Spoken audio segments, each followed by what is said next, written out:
ಮೂಡಾ ಪ್ರಕರಣದಲ್ಲಿ ಸಂಕಷ್ಟಕ್ಕೆ ಸಿಲುಕಿರುವ ಸಿಎಂ ಸಿದ್ದರಾಮಯ್ಯ. ಪ್ರಾಸಿಕ್ಯೂಷನ್ ಅನುಮತಿ ನೀಡುವ ಬಗ್ಗೆ ರಾಜ್ಯಪಾಲರಿಂದ ಈಗಾಗಲೇ ನೋಟಿಸ್ ಜಾರಿಯಾಗಿದೆ. ನೋಟಿಸ್ಗೆ ಉತ್ತರ ನೀಡಲು ರೆಡಿ ಆಗ್ತಾ ಇದೆ ಸಿಎಂ ಸಿದ್ದರಾಮಯ್ಯರ ಲೀಗಲ್ ಟೀಮ್.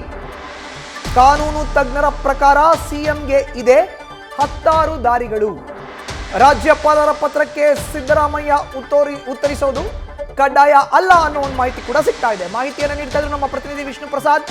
ವಿಷ್ಣು, ಈಗಾಗಲೇ ರಾಜ್ಯಪಾಲರ ಮುಂದಿರುವಂತ ಒಂದಷ್ಟು ಆಪ್ಷನ್ ಅನ್ನ ನೋಡಿದ್ವಿ, ಇನ್ನು ಮುಖ್ಯಮಂತ್ರಿಗಳ ಮುಂದೆ ಕೂಡ ಒಂದಷ್ಟು ಆಪ್ಷನ್ಸ್ ಇರುವಂತದ್ದು. ವಿಷ್ಣು, ಅದರ ಬಗ್ಗೆ ವಿವರಣೆಯನ್ನು ನೀಡೋದಾದ್ರೆ? ಖಂಡಿತ ಮಧುಸೂದನ್, ಈ ವಿಚಾರಕ್ಕೆ ಸಂಬಂಧಪಟ್ಟಂತೆ ರಾಜ್ಯಪಾಲರು ಪರ್ಮಿಷನ್ ಕೊಡಬೇಕೋ ಬೇಡವಾ ಅನ್ನೋದು ಅವರ ವಿವೇಚನೆ ಬಿಡುವಂಥದ್ದು. ಒಂದು ವೇಳೆ ಕೊಡಲಿಲ್ಲ ಅಂದ್ರೂ ಕೂಡ ಈಗಿರುವಂತಹ ಸೆಕ್ಷನ್ ನೋಡೋದಾದ್ರೆ, ಅಂದರೆ ಈ ಹಿಂದೆ ಇದ್ದಂತಹ CRPC 156+3 ಇದ್ದಿದ್ದು ಪರ್ಮಿಷನ್ ಕೊಡಬೇಕೋ ಬೇಡವಾ ಅನ್ನೋದಕ್ಕೆ ಟೈಮಿಂಗ್ಸ್ ಇರಲಿಲ್ಲ. ಆದರೆ ಈಗಿರುವಂಥದ್ದು ಏನಂದರೆ 3 ತಿಂಗಳ ಒಳಗಾಗಿ ರಾಜ್ಯಪಾಲರು ಪರ್ಮಿಷನ್ ಕೊಟ್ಟಿಲ್ಲ ಅಂದರೆ ಅದು ಡೀಮ್ಡ್ ಅಪ್ರೂವಲ್ ಆಗುತ್ತೆ, ಅಂದರೆ ಡೈರೆಕ್ಟಾಗಿ ಅದು ಪ್ರಾಸಿಕ್ಯೂಷನ್ ಪರ್ಮಿಷನ್ ಸಿಕ್ಕಂತಾಗುತ್ತೆ. ಹೀಗಾಗಿ ಈ ಒಂದು ಆಧಾರದ ಮೇರೆಗೆ ನೋಡೋದಾದ್ರೆ ಇದನ್ನ ಇಟ್ಕೊಂಡು ಈಗ ಅದನ್ನು ದೂರು ಸಲ್ಲಿಸುವಂಥ ಕೆಲಸಕ್ಕೆ TJ ಅಬ್ರಾಮ್ ಅವರು ಮುಂದಾಗ್ಬೋದು. ಆದರೆ ಇದರಲ್ಲಿ ಸಿದ್ದರಾಮಯ್ಯ ಇರುವಂಥ ಆಪ್ಷನ್ಗಳನ್ನು ಒಂದು ಕಾದು ನೋಡುವ ತಂತ್ರವನ್ನು ನಡೆಸಬಹುದು. ಅಂದರೆ ಮೊದಲನೇದಾಗಿ ಯಾವ ನಿರ್ಧಾರವನ್ನು ರಾಜ್ಯಪಾಲರು ತೆಗೆದುಕೊಳ್ತಾರೆ, ಪ್ರಾಸಿಕ್ಯೂಷನ್ ಪರ್ಮಿಷನ್ ಕೊಡ್ತಾರೋ ಇಲ್ವೋ ಅನ್ನೋದನ್ನು ಡಿಸೈಡ್ ಮಾಡುವಂಥದ್ದಕ್ಕೆ ವೆಯ್ಟ್ ಮಾಡುವಂಥ ಕೆಲಸವನ್ನು ಮಾಡ್ತಾರೆ. ಕಾರಣ ಏನಂತಂದರೆ ಆ ಒಂದು ನೋಟಿಸ್ಗೆ ಉತ್ತರ ಕೊಡಬೇಕು ಅಂತಲೂ ಕೂಡ ಎಲ್ಲೂ ಮಾನ್ಯತೆ ಇಲ್ಲ. ಕೊಡೋದು ಬಿಡೋದು ಇಲ್ಲಿ ಸಿದ್ದರಾಮಯ್ಯವರ ವಿವೇಚನೆಗೆ ಬಿಟ್ಟಿರುವಂಥದ್ದು. ಪರ್ಮಿಷನ್ನಾರು ಕೊಟ್ಕೊಳ್ಳಿ, ಇಲ್ಲ ನಾನು ಅದಕ್ಕೆ ಉತ್ತರ ಕೊಡಲ್ಲ ಅಂತ ಹೇಳ್ಬೋದು. ಆದರೆ ಈಗ ಸಂಪುಟ ಸಭೆಯಲ್ಲಿ ತೀರ್ಮಾನ ಆಗಿರುವಂಥ ಹಿನ್ನೆಲೆಯಲ್ಲಿ ಅವರೀಗ ಪ್ರಾಸಿಕ್ಯೂಷನ್ ಪರ್ಮಿಷನ್ ಕೊಡಬಾರ್ದು, ನಂದು ಏನು ಪಾತ್ರ ಇಲ್ಲ ಅಂತೇಳಿ ಈಗಾಗಲೇ ಸಿದ್ದರಾಮಯ್ಯ ಅವರು ಉತ್ತರ ಕೊಡುವಂಥ ಕೆಲಸವನ್ನು ಮಾಡಿದ್ದಾರೆ. ನಾವು ವಾಟ್ ನೆಕ್ಸ್ಟ್ ಅಂತ ನೋಡೋದಾದರೆ, ಒಂದು ವೇಳೆ ಪ್ರಾಸಿಕ್ಯೂಷನ್ ಪರ್ಮಿಷನ್ ಏನಾದರೂ ರಾಜ್ಯಪಾಲರು ಕೊಟ್ಟಂತಹ ವೇಳೆಯಲ್ಲಿ ಸಿದ್ದರಾಮಯ್ಯ ಇರುವಂಥ ಆಪ್ಷನ್ ನೋಡೋದಾದರೆ ನೇರವಾಗಿ ಇದನ್ನು ಹೈಕೋರ್ಟ್ಗೆ ರಿಟ್ ಅರ್ಜಿಯನ್ನು ಸಲ್ಲಿಸಬಹುದು. ಈ ಒಂದು ಪ್ರಾಸಿಕ್ಯೂಷನ್ ಏನು ಪರ್ಮಿಷನ್ ಕೊಟ್ಟಿದ್ದಾರೆ ಅದು ಕಾನೂನು ಬಾಹಿರ ಅಂತೇಳಿ ಅದಕ್ಕೆ ಸಂಬಂಧಪಟ್ಟಂತೆ ಚಾಲೆಂಜ್ ಮಾಡೋದಕ್ಕೆ ಅವಕಾಶ ಇದೆ. ಅದರ ಜೊತೆಗೆ ಪ್ರಾಸಿಕ್ಯೂಷನ್ ಏನು ಪರ್ಮಿಷನ್ ಕೊಟ್ಟಿದ್ದಾರೆ ಅದನ್ನು ರದ್ದು ಮಾಡಿ ಅಂತಲೂ ಕೂಡ ಮನವಿಯನ್ನು ಸಲ್ಲಿಸಬಹುದು. ಇನ್ನು ಇನ್ವೆಸ್ಟಿಗೇಷನ್ ಹಾಗೆ ಸಂಪರ್ಕದಲ್ಲಿ ಇನ್ನೊಂದು ಬ್ರೇಕಿಂಗ್ ಬರ್ತಾ ಇದೆ. ಮೂಡಾ ಹಗರಣದಲ್ಲಿ ದೂರುದಾರನಿಗೂ ಇದೆ ಹಲವು ದಾರಿ. ಮೂಡಾ ಹಗರಣದಲ್ಲಿ ಈಗಾಗಲೇ ದೂರು ನೀಡಿರುವಂತ ದೂರುದಾರರು ಏನಿದ್ದಾರೆ ಅವ್ರಿಗೂ ಕೂಡ ಇದೆ ಹಲವು ದಾರಿ. ಪ್ರಕರಣದಲ್ಲಿ ಕೋರ್ಟ್ ಮೆಟ್ಟಿಲೇರಬಹುದು ದೂರುದಾರ.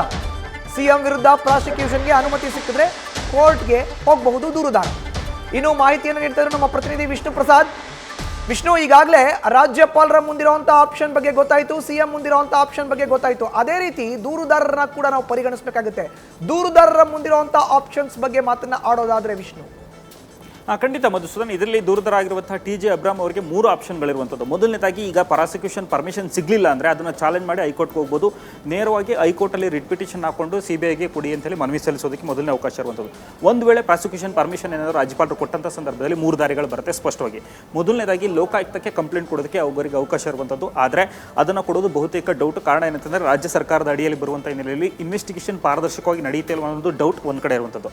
ಎರಡನೇ ಆಪ್ಷನ್ ಬರೋದಾದರೆ ನೇರವಾಗಿ PCR ಫೈಲ್ ಮಾಡಬೇಕು ಅಂತ ಮುಂದಾಗ್ತಿರುವಂಥದ್ದು. PCR ಫೈಲ್ ಮಾಡಿದಂತಹ ವೇಳೆಯಲ್ಲಿ ವಿಶೇಷ ನ್ಯಾಯಾಲಯದ ಮುಂದೆ, ಅಂದರೆ ಜನಪ್ರತಿನಿಧಿಗಳ ನ್ಯಾಯಾಲಯದ ಮುಂದೆ ಈ ಒಂದು PCR ಫೈಲ್ ಮಾಡುವಂಥ ಕೆಲಸವನ್ನು ಮಾಡ್ತಾರೆ. ಅಲ್ಲಿ ಜಡ್ಜ್ 3 ಅಂಶಗಳನ್ನು ಗಮನಿಸ್ತಾರೆ.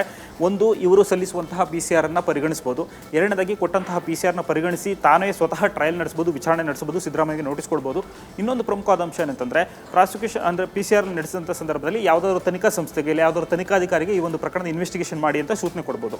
ಇದು ಅಲ್ಲಿರುವಂತಹ PCR ಫೈಲ್ ಮಾಡಿದರೆ. ಇನ್ನೊಂದು ಆಪ್ಷನ್ ನೋಡೋದಾದ್ರೆ ನೇರವಾಗಿ ಈ ಒಂದು ಪ್ರಾಸಿಕ್ಯೂಷನ್ ಲೆಟರ್ನ ಇಟ್ಕೊಂಡು ಹೈಕೋರ್ಟ್ಗೆ ಹೋಗಿ ರಿಟ್ ಅರ್ಜಿಯನ್ನು ಸಲ್ಲಿಸುವಂಥ ಕೆಲಸವನ್ನು ಮಾಡ್ಬೋದು. ಪ್ರಕರಣದಲ್ಲಿ ಸಾಕಷ್ಟು ಹಗರಣ ನಡೆದಿದೆ, ಹೀಗಾಗಿ ಇದನ್ನು CBIಗೆ ವಹಿಸಿ ಅಂತ ಮನವಿ ಸಲ್ಲಿಸಬಹುದು. ಅಲ್ಲಿ ಹೈಕೋರ್ಟ್ ಕೂಡ ಒಂದು ವಿಚಾರಣೆ ನಡೆಸಿ ನಿರ್ಧಾರ ತೆಗೆದುಕೊಳ್ಳುವಂಥ ಸಾಧ್ಯತೆ ಇದೆ. ಹೀಗಾಗಿ ಈ 3 ದಾರಿ ಈಗ TJ ಅಬ್ರಾಮ್ ಅವರಿಗಿರುವಂಥದ್ದು ಮತ್ತು ರಾಜ್ಯಪಾಲರಿಗಿರುವಂತಹದ್ದು ಮತ್ತು ಸಿದ್ದರಾಮಯ್ಯ ಇರೋದು ನಾವು ಗಮನಿಸಬಹುದು. ಧನ್ಯವಾದ ವಿಷ್ಣು ಪ್ರಸಾದ್ ನಿಮ್ಮ ಮಾಹಿತಿಗೆ. ನ್ಯೂಸ್ ಫಸ್ಟ್ ನಿರ್ಭೀತಿಯಿಂದ ನಿಮ್ಮ ಪರವಾಗಿ.